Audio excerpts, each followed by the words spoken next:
Assalamualaikum warahmatullahi wabarakatuh. Halo Sobat Satu, kembali lagi menyapa pada kesempatan yang berbahagia kali ini. Tentunya masih dalam suasana bulan suci Ramadan, dan dimana lagi kalau bukan dalam Lentera Ramadan, terangi hati, tebar kebaikan. Bersama saya Elisawati dan ditemani oleh rekan saya yang luar biasa. Dan saya Umayda Diva yang akan menemani Sobat Satu semuanya di beberapa menit ke depan. Dan pada kesempatan yang istimewa hari ini kita sudah kedatangan sosok yang istimewa juga. Beliau adalah Bapak Ladin MHI. Halo Bapak, gimana kabarnya? Halo, Assalamualaikum. Waalaikumsalam. Boleh menyapa Sobat Satu dulu Bapak? Baik, Sobat Satu, gimana kabarnya? Semoga penjenengan semua sehat walafiat, sukses dan berkah selalu. Amin, ya Rabbal Alamin. Dan Sobat Satu, pada kesempatan yang berbahagia kali ini ya, Mahira juga, bahwasannya tentunya kita dalam menjalani kehidupan sehari-hari sebagai seorang hamba itu kan pasti melakukan berbagai macam aktivitas. Iya. Aktivitas ini bukan hanya untuk keperluan dunia saja, tetapi juga untuk akhirat harapannya. Dan tentunya di kehidupan kita, di kehidupan akhirat nanti, kita pasti mendambakan kehidupan yang terbaik. Kita mendapatkan balasan yang terbaik. Dan surga pastinya ya Mahira. Tidak mungkin kan kita cita-cita masuk neraka. Iya betul, semuanya berharap masuk surga. Betul sekali. Dan di sini kita sebagai seorang hamba, kita ada loh ternyata Mahira klasifikasi 4 orang yang dirindukan oleh surga. Aduh, siapa aja itu? Apakah kita termasuk? Ya, apakah ada nama Elis dan Mahira? Dan 4 orang yang dirindukan oleh surga akan dibahas tuntas oleh Pak Ladin. Baik, terima kasih Mbak Mahira dan Mbak Elis. Baik, jadi saya ingin menyampaikan sebuah sabda Nabi Muhammad SAW yang diriwayatkan oleh Anas, sahabat Anas, bahwa suatu ketika Rasulullah SAW berkhutbah, kemudian datang suku Arabi di hadapan Rasulullah. Suku Arabi ini bertanya kepada Rasulullah, "Ya Rasulullah, mata sa'ah, kapan datangnya hari kiamat wahai Rasulullah?" Kemudian Rasulullah bertanya kepada suku Arabi ini, "Wahai suku Arabi, ma'adatulaha, apa yang engkau siapkan dalam rangka menyambut datangnya hari kiamat?" Kemudian suku Arabi ini berkata, "Ya Rasulullah, ma'adatulaha min kasirin sholatin, min kasirin siyamin." Aku tidak membanggakan banyaknya pahala sholatku. Aku tidak membanggakan banyaknya pahala puasaku. Tetapi aku ala ana uhibbullah wa rasulahu. Aku mempunyai modal, yakni modal 2, yang pertama cinta kepada Allah, yang kedua adalah cinta kepadamu wahai Rasulullah. Kemudian Rasulullah SAW bertanya lagi, memberikan jawab, "Anta ma'aman ahbabta." Engkau akan dipertemukan kepada yang engkau cintai di dunia ini. Kita, orang-orang yang beriman hari ini adalah bersama-sama berpuasa. Hakikat puasa adalah esensi dari puasa adalah nanti kita mendapatkan predikat yakni takwa kepada Allah Subhanahu wa taala. Bentuk dari ketakwaan ini yang kemudian kita implementasikan, khususnya cinta kita kepada Allah, cinta kita kepada baginda Nabi Muhammad SAW untuk melaksanakan perintah Allah di dalam surat Al-Baqarah ayat 183 yang berbunyi, "Ya ayyuhalladzina amanu kutiba alaikumusiyam kama kutiba alal ladzina min qablikum la'allakum tattaqun." Esensi puasa adalah membentuk karakter manusia yang bertakwa. Dalam hal ini kemudian didawuhkan di sabda Rasulullah yang lain, "Lau adzinallahu ta'ala lisamawati wal ar antatakallama laqala tabusra liman soma ramadhana bil jannah." Bahwa andaikan Allah memberikan izin kepada langit dan bumi untuk bisa berkata, kata Rasulullah, bumi dan langit akan berkata, "Busro, sungguh bahagia, sungguh bahagia." Kepada siapa kebahagiaan ini? Liman soma ramadhana bil jannah, yakni kepada orang-orang yang berpuasa, karena orang-orang yang berpuasa disiapkan oleh Allah, yakni surganya Allah Subhanahu wa taala. Orang yang berpuasa tentu hakikatnya ingin mendapatkan keridhaan dari Allah Subhanahu wa taala. Dan nilai lebihnya insya Allah kita dikasih oleh Allah kesempatan untuk masuk surga yang nikmat diberikan bagiannya orang-orang yang berpuasa tersebut. Kita merindukan surga, ini hal yang biasa, tetapi hari ini surga merindukan kita, Mbak siapa namanya? Elis. Mbak Elis ya. Kalau kita merindukan surga itu sudah hal yang wajar, tapi hari ini di bulan Ramadan surga merindukan kita. Tentu Mbak Elis dan Mbak Mahira bertanya-tanya, kira-kira siapa orang yang dirindukan surga ini? Ya. Siapa Pak kira-kira? Baik. Di dalam dawuh yang lain Rasulullah SAW bersabda, al-jannatu mustaqotun ila arba'atin nafari. Ada 4 orang yang dirindukan oleh surga. Yang pertama adalah talil Quran, orang yang senantiasa membaca Al-Quran. Yang kedua, wahafidhil lisan, orang yang selalu menjaga lisannya. 3 adalah wa'it'amul ji'an, orang yang senantiasa memberi makanan bagi orang-orang yang lapar. Dan yang keempat, insya Allah berada di kita semua, yakni orang yang lisaim fi syahri Ramadan, orang yang berpuasa di bulan Ramadan. Inilah orang-orang yang dirindukan oleh surganya Allah Subhanahu wa taala. Masya Allah. Masya Allah. Iya Bapak. Tapi Bapak, dalam persoalan di kalangan anak-anak muda sekarang kan Bapak, anak muda sekarang itu masih memiliki pola pikir ketika akan melakukan suatu hal kebaikan atau bertakwa kepada Allah, mikirnya masih ngapain sih melakukan kebaikan, nantilah umur kan masih panjang. Betul. Gitu kan. Tapi padahal maut itu kan tidak datang pada orang yang sudah sepuh saja kan. Betul. Sama anak muda bisa jadi untuk datang secara tiba-tiba gitu kan Pak. Nah bagaimana sih Pak ketika kita sebagai anak muda itu ingin melakukan kebaikan tapi masih mempunyai pola pikir seperti itu, untuk menanamkan diri memiliki sifat khauf seperti itu, bagaimana sih Bapak agar kita itu bisa menjadi 4 orang yang dirindukan surga tadi? Baik, terima kasih, sungguh sangat menarik sekali pertanyaannya. Jadi mungkin pada poin yang pertama, talil Quran. Orang yang membaca Al-Quran itu dalam konteks yang lain tidak hanya kita membaca, kemudian hanya membaca saja, tetapi di dalamnya ada mutola'ah, memahami, kemudian kita belajar untuk mengaktualisasikan, mengamalkan dalam kehidupan kita sehari-hari. Yang yang ditanyakan oleh Mbak tadi berkaitan dengan sifat khauf. Iya. Bahwa talil Quran itu menumbuhkan jiwa kita untuk muhasabatun nafs, bermuhasabah diri, bermuhasabah atau kita berintrospeksi diri. Jadi saya kira mungkin tepat sekali bahwa ketika kita membaca Al-Quran dijadikan sebagai jalan renungan bahwa wamal hayatud dunya ila mata'ul ghurur, bahwa kita ini hidup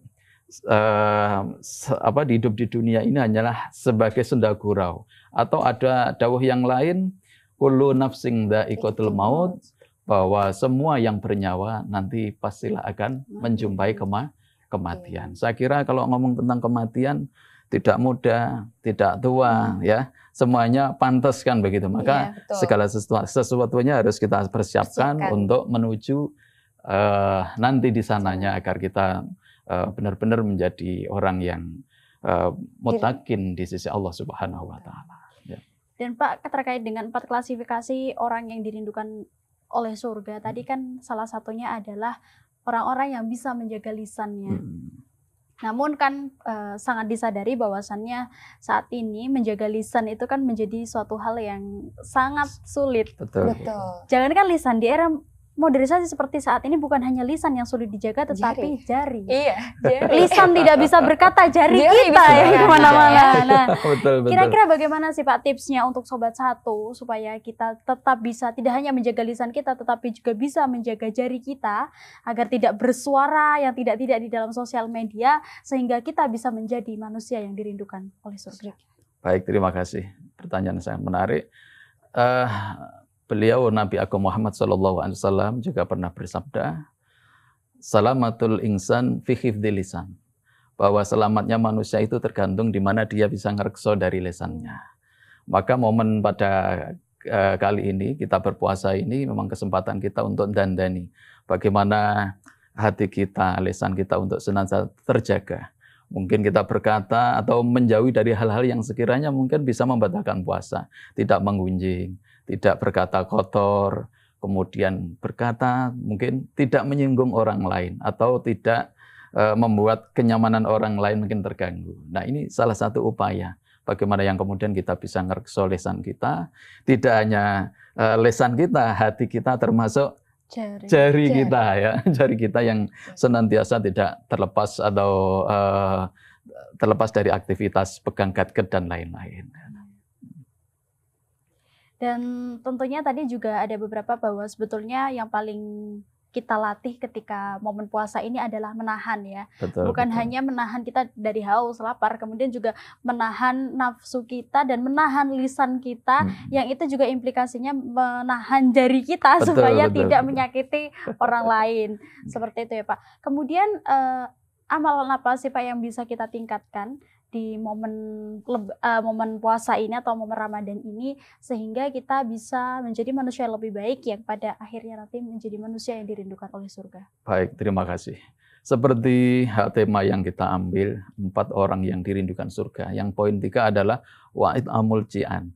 Orang yang senantiasa memberi orang yang memberi makanan atau orang yang memberi makanan pada orang yang lapar. Tetapi dalam konteks ini mungkin kita bisa ambil dalam bentuk konteks sosial bahwa kita harus hidup senantiasa untuk berbagi kebaikan, minimal memberikan fasilitas kepada saudara-saudara kita yang mungkin yang kurang beruntung untuk bisa mendapatkan haknya, hidup yang layak, kemudian juga bisa mendapatkan sesuatu yang sekiranya menjadi kebergantungan bagi hidupnya. Nah, wa'id amuto'am itu tidak hanya difahami kita memberi makanan, tetapi bagaimana kita memiliki kepedulian sosial kepada saudara-saudara kita. Ya, kita bisa barangkali memberikan kontribusi kepada saudara-saudara kita, mungkin dalam bentuk sedekah apapun. Bisa sedekah melalui rezeki, atau berkata-kata yang baik, atau paling tidak memang benar-benar dalam bentuk kehidupan yang nyata memang membantu kepada saudara-saudara kita yang barangkali mungkin belum beruntung. Iya. Tadi kan sempat disinggung di awal ya Bapak. Iya. 4 orang yang dirindukan surga. Yang pertama tadi adalah orang yang senantiasa membaca Al-Quran. Gitu. Nah, itu mengingatkan saya pada salah satu ceramahnya Ustadz Adi Hidayat. Beliau menjelaskan, beliau dawuh kalau kita setiap hari itu jangan sampai lupa membaca Al-Quran agar jiwa kita, hati kita itu selalu tenang. Tapi Bapak, permasalahannya lagi ya, sebagai seorang mahasiswa yang mempunyai aktivitas yang sangat padat, itu kan kalau membaca Al-Quran tidak kita menyempatkan, dia pasti tidak punya waktu. Nah, gimana sih Bapak caranya, khususnya untuk tips untuk Sobat Satu, bagaimana cara kita untuk menumbuhkan kecintaan kita terhadap Al-Quran, agar setiap harinya kita senantiasa untuk membaca minimal ya 1 ayat ya Bapak? Betul. Di tengah padatnya aktivitas kita sebagai seorang mahasiswa. Baik, terima kasih. Allah Subhanahu wa Ta'ala pernah berfirman, wa nunazzilu minal Qur'an wa syifa'u wa rahmatul lil mu'minin, bahwa Allah menurunkan Al-Quran dari sebagian tujuannya adalah sebagai penyembuh, sebagai obat hati orang-orang yang mukmin. Dari sini bisa kita ambil sebuah pelajaran atau ibrah bahwa orang yang membaca Al-Quran itu penuh dengan kemanfaatan. Orang yang sakit insya Allah akan sehat hatinya, orang yang galau insya Allah akan diberi ketenangan hatinya, orang yang barangkali bingung untuk memilih jalan, ya ketika membaca Al-Quran insya Allah akan memberikan pertolongan dan petunjuknya. Dalam konteks mungkin kemahasiswaan ya, atau di dunia akademik, karena kita berada di lingkungan sivitas akademika, mungkin saya bisa mengambil kalau repot terus bagaimana kan begitu. Iya betul. Apalagi aduh ini aku UTS dan sebagainya, mana sempat baca Al-Quran gitu kan. Jangan tinggalkan Al-Quran walaupun sesibuk apapun. Karena apa? Didawahkan yang lain. Sealim-alimnya orang, gitu. Sealim-alimnya orang itu didawahkan. Kalau dia tidak membaca Al-Quran dalam 3 hari tidak membaca Al-Quran, maka hilanglah kealimannya.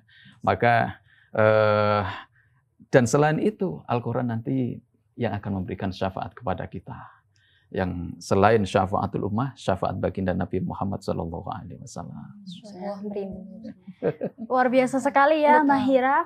Dan kita dengarkan nih di penghujung episode kali ini, kita dengarkan nih closing statement atau pesan nih untuk Sobat Satu terkait dengan bagaimana supaya kita bisa menjadi kategori ya di antara 4 itu menjadi 4 manusia yang tentunya dirindukan oleh surga. Amin. Baik, terima kasih Sobat Satu, bahwa orang yang dirindukan oleh surga ada 4. Dan momen pada kesempatan Ramadan ini mudah-mudahan kita termasuk di dalamnya. Yang pertama adalah talil Quran, orang yang membaca Al-Quran.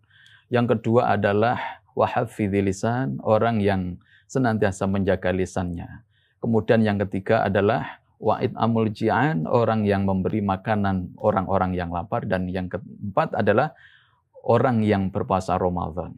Poin 1 dan poin 4 adalah ritual ibadah person antara kita kepada Allah atau biasa disebut dengan hablum minallah. Sedangkan poin 2 dan 3 konteksnya adalah ke ranah sosial. Ibadah di mana berkaitan dengan hubungan kita terhadap sesama. Mudah-mudahan di bulan Ramadan kali ini kita senantiasa bisa meningkatkan kualitas keimanan kita dengan untuk senantiasa mengejar 4 keutamaan ini. Baca Al-Quran, kemudian menjaga lisan, kemudian memberi, bersedekah atau menebar kebaikan kepada orang lain, dan yang keempat, meningkatkan kualitas puasa Ramadan kita. Saya kira begitu. Amin, amin, ya rabbal alamin. Masya Allah, luar biasa sekali ya dari penjelasan dari Bapak Ladin MHI hari ini. Betul sekali, dan tentunya Sobat Satu, semoga apa yang disampaikan tadi betul-betul mampu kita terapkan dalam kehidupan kita sehari-hari. 4 hal yang menjadi komponen penting sehingga suatu saat nanti, bukan hanya suatu saat yang betul dari hari ini kita menjadi sosok yang betul-betul dirindukan oleh surga. Amin. Oke, dan Sobat Satu, itu tadi juga sekaligus menutup perjumpaan kita dalam episode kali ini. Jangan lupa untuk terus menyaksikan Lentera Ramadan hanya di Satu Televisi. Dan jangan lupa untuk follow Instagramnya Satu Televisi dan juga subscribe YouTube-nya Satu Televisi. Oke, akhirnya aku Elisawati dan saya Mahira Diva beserta Bapak Ladin MHI. Kami pamit undur diri. Tetap saksikan kami dalam Lentera Ramadan, terangi hati, tebar kebaikan. Assalamualaikum warahmatullahi wabarakatuh. Waalaikumsalam warahmatullahi wabarakatuh.